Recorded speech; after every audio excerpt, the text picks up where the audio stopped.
यार तो मैडम जुमलेबाज है, हम मान रहे, तो अभी मान लीजिए कि आप लोग भी जुमलेबाज हैं। नहीं, कैसे मान ले, जब हमने आपको कहा कि आपको उद्योग मंत्री से मिल करके उनका देखना 10 चाहिए। लाख रोजगार का क्या हुआ मैडम? 10 लाख रोजगार में आपको नहीं लग रहा है कि जिस तरह से अभी स्वास्थ्य विभाग में वैकेंसी निकाली गई है, पुलिस विभाग में करीबन 60,000 से ज्यादा की वैकेंसी निकाली गई है, कर्मचारी की वैकेंसी निकाली आपके गई सामने S19 के मेरिट अभ्यर्थी बैठे हुए हैं मैडम। है।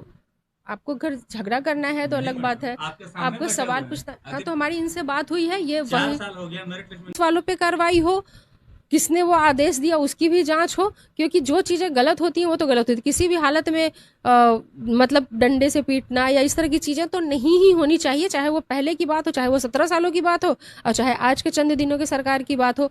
तो नमस्कार साथियों, स्वागत है आपका हमारे देश प्रेम न्यूज में। अभी हम मौजूद है राजद कार्यालय में और हमारे साथ मौजूद है आरजेडी के प्रदेश प्रवक्ता रितु जायसवाल जी।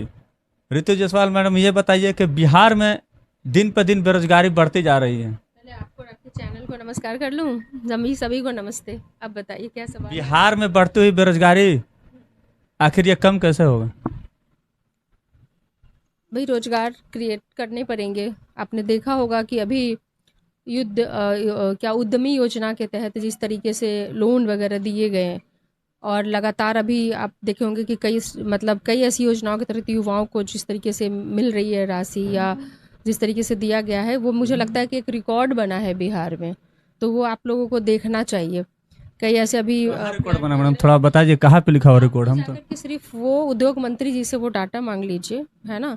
वो कंप्लीट डेटा वो आपको दे देंगे कि कितने लोगों को अभी पैसे दिए गए हैं, मतलब उद्योग लगाने के लिए, चाहे वो छोटे हो, सूक्ष्म हो, लघु हो, वैसे कितने लोगों को पैसे दिए गए हैं, सिर्फ वो निकाल लीजिए, आपको पता चलेगा। ये तो हो गई कि रोजगार क्रिएशन की बात, जो कि रोजगार खुद का स्वरोजगार करना चाहते हैं, उसको आर्थिक रूप से सरकार किस तरीके से मदद कर रही है, वो डेटा आप लोगों को एक बार जरूर देखना चाहिए, लोगों के सामने पब्लिश भी करना चाहिए।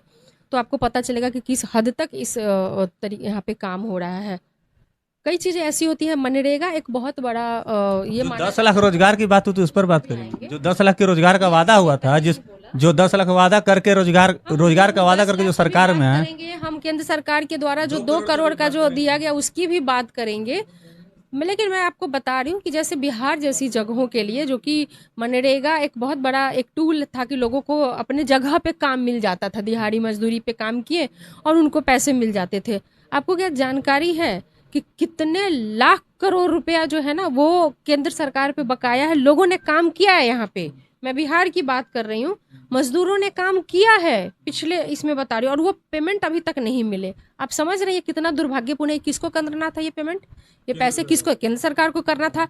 तो जो केंद्र सरकार दिहाड़ी मजदूरी का पैसा नहीं दे रही है, रखे हुए है, और इतना अभी बकाया है सिर्फ बिहार का, और बाकी अगर आप पूरे राज्यों का देखेंगे तो न जाने कितने कितने कितने लाख करोड़ रुपए। केंद्र सरकार तो मैडम जुमलेबाज है, हम मान रहे, तो अभी मान लीजिए कि आप लोग भी जुमलेबाज हैं। कैसे मान ले, जब हमने आपको कहा कि आपको उद्योग मंत्री से मिल करके उनका देखना चाहिए। 10 लाख रोजगार का क्या हुआ मैडम? 10 लाख रोजगार में आपको नहीं लग रहा है कि जिस तरह से अभी स्वास्थ्य विभाग में वैकेंसी निकाली गई है, पुलिस विभाग में करीबन 60,000 से ज्यादा की वैकेंसी निकाली गई है, कर्मचारी की वैकेंसी निकाली गई है। सामने S19 के मेरिट अभ्यर्थी बैठे हुए हैं मैडम।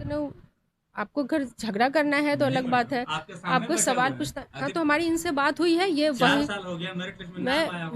मैं बात कर रही हूँ। हम ये बिल्कुल सवाल सबसे, जो आज की वर्तमान सरकार है गठबंधन में, उनसे भी पूछा जाना चाहिए। आपका सवाल गलत नहीं है, आप बिल्कुल सही सवाल पूछ रहे हैं। उनसे भी पूछा जाना चाहिए था जो 17 साल तक गठबंधन में थे, और आज जो है सो अपने आप को अलग अगर हो गए तो वह 17 साल की सारी चीज़ों को भूल जाना चाहते हैं।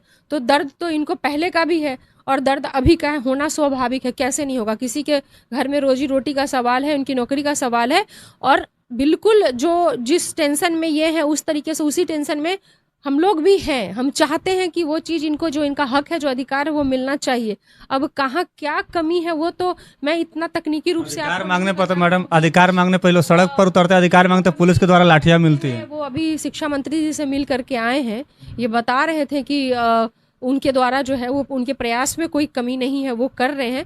कहीं ना कहीं किसी तरीके से कुछ प्रॉब्लम है, इस चीज़ को हम एक्सेप्ट करते हैं, लेकिन जल्दी ही जो हमें कहा जाए, जो हमें पता चलता है वो ये है कि इस पर जल्दी ही इनकी बहाली होगी। एक सवाल मैडम, बस आखिरी सवाल ये बता दीजिए, एक सवाल बता दीजिए कि जब अधिकार और हक मांगने के लिए लोग सड़क पे उतरते हैं, चाहे कोई भी हो, चाहे वो स्टेट हो, बीटेट हो, सीटेट हो, जिनको पुलिस के द्वारा लाठियां मिलती हैं? तो होता है। मुझे लगता है कि कम से कम पिछले साल जब हमारी महागठबंधन की सरकार नहीं थी, एनडीए के साथ थी, तो भी हमको लगता है कि कम से कम 20-25 जगहों पे तो मैं ही गई हूँ, हर जगह पे मैं ही जाती थी।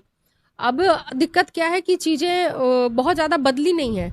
उसके बाद भी ऐसी 2-3 घटनाएं हुई हैं जहाँ पे कि लाठीचार्ज हुआ है।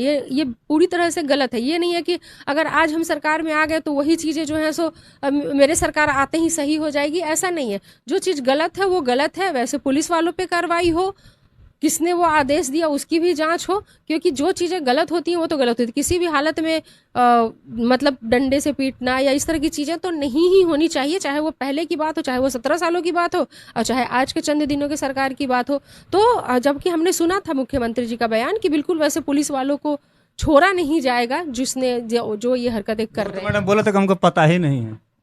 कई चीज़ों में उनका ये रहता है कि नहीं पता होता है। तो ये ऐसा नहीं है। उस वक्त नहीं पता होता है। जैसे तुरंत की कोई घटना है तो उस वक्त नहीं पता होता है। बाद में जब उनको जानकारी मिलती है तो उन्होंने उसके जांच के आदेश भी दिए हैं। तो रितु जायसवाल जी को सुना आपने, इन्होंने बताया कि जो पुलिस वाले लाठीचार्ज करते हैं उन पर कार्रवाई होनी चाहिए, जो बड़े पदाधिकारी अगर आदेश देते हैं तो उन पर भी जांच होनी चाहिए। तो साथियों, आपकी क्या प्रतिक्रिया कमेंट्स बॉक्स में जवाब जरूर दें। अगर आपने हमारे यूट्यूब चैनल को सब्सक्राइब कर लीजिए, फेसबुक पेज को फॉलो नहीं किया तो फॉलो कर लीजिए। धन्यवाद साथियों, जय हिंद, जय भारत। आप देख रहे हैं देश प्रेम न्यूज।